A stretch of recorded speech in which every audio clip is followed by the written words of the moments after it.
Assalamualaikum warahmatullahi wabarakatuh. Anak-anak, gimana kabar kalian hari ini? Semoga kalian selalu dalam kondisi sehat walafiat.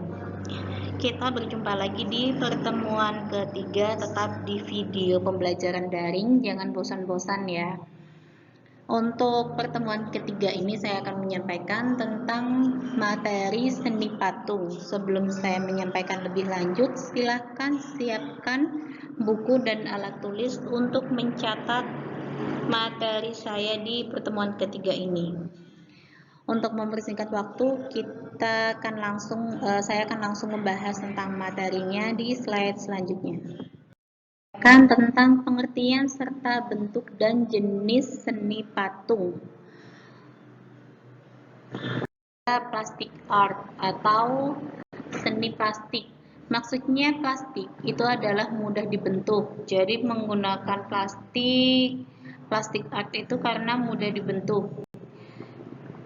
Seni patung juga diartikan sebagai seni bentuk. Maksudnya bentuk-bentuk yang memiliki keindahan.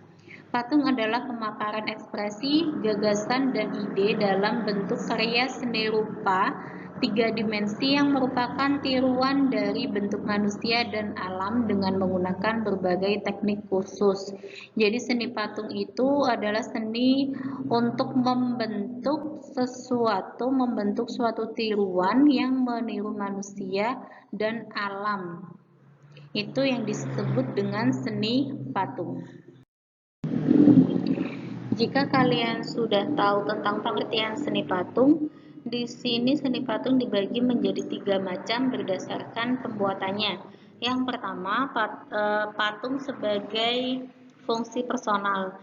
Patung ini diciptakan semata-mata untuk kepentingan personal atau pribadi, sebagai ekspresi perasaan dan ungkapan pribadi. Yang kedua, patung sebagai fungsi sosial. Patung ini diciptakan untuk memperingati suatu peristiwa yang bersejarah.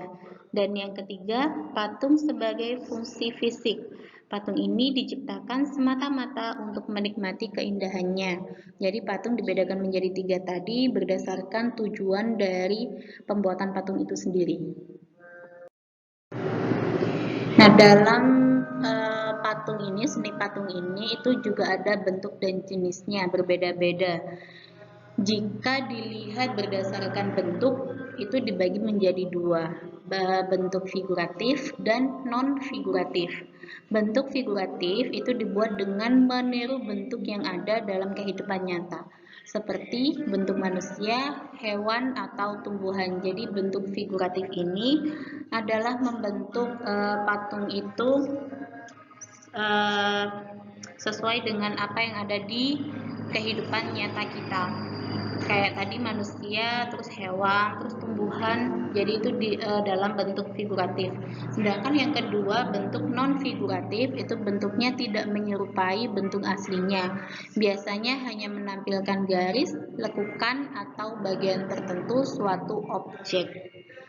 Kayak ada bentuk kotak, bentuk kubus, bentuk bulat, ada panjang, itu termasuk dalam bentuk patung non figuratif. Bentuk dan jenis patung yang kedua dilihat berdasarkan jenisnya, itu juga dibagi menjadi 2, ada zone de boss dan relief. Zone de boss itu bentuk patung yang berdiri sendiri. Jadi kanan kirinya itu lepas dan tidak menempel pada satu sisi.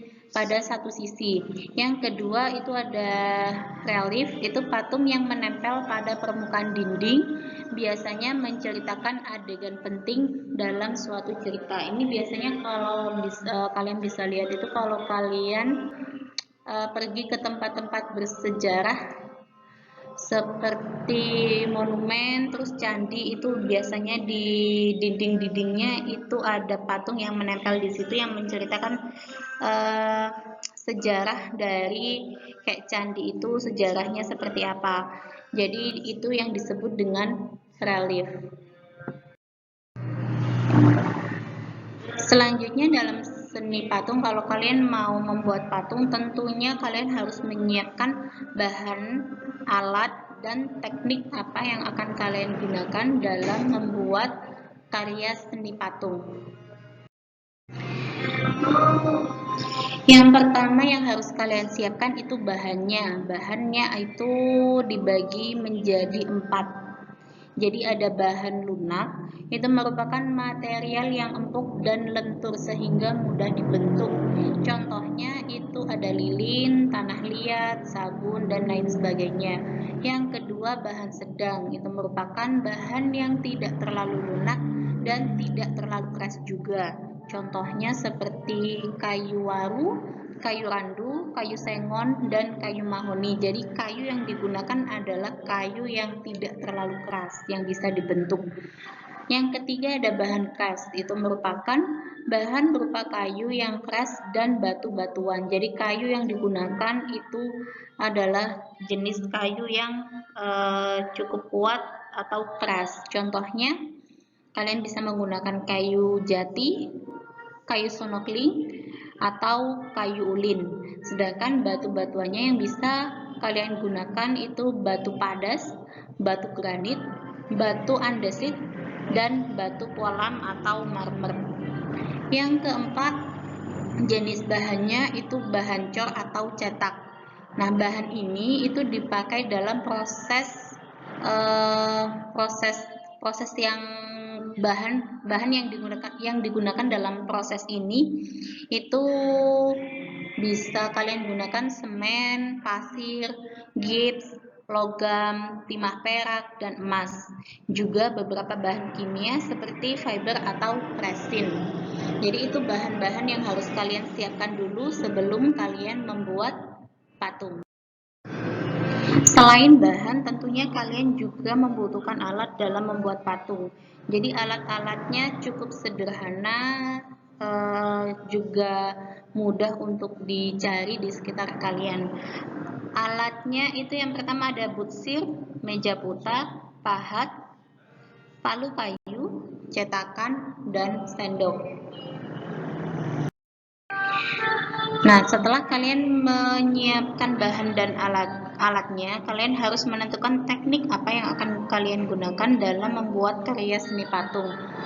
Teknik-teknik yang bisa kalian pilih itu ada teknik pahat, butsir, cor, cetak, atau assembling atau merakit. Jadi teknik pahat itu kalian mengurangi bahan menggunakan alat pahat. Yang kedua teknik butsir itu membentuk benda dengan mengurangi dan menambah bahan. Yang ketiga ada teknik cor, itu membuat karya seni menggunakan alat cetakan. Terus ada teknik cetak, itu menggunakan alat cetakan dulu ya.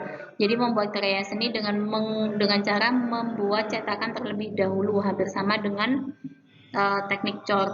Yang kelima ada teknik assembling atau merakit.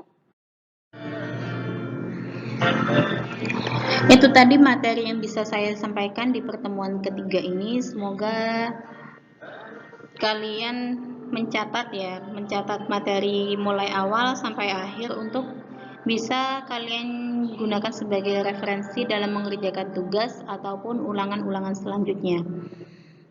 Sekian untuk pertemuan hari ini. Untuk materi lengkapnya, catatan lengkapnya kalian bisa lihat di buku paket jika sudah menerima, ataupun di LKS untuk bisa kalian jadikan sebagai latihan soal. Di situ kan ada tugas, latihan soal, uji kompetensi, itu bisa kalian kerjakan untuk pemanasan sebelum saya memberikan ulangan harian. Jadi sekian untuk pertemuan hari ini. Tetap semangat meskipun dalam pembelajaran daring. Wassalamualaikum warahmatullahi wabarakatuh.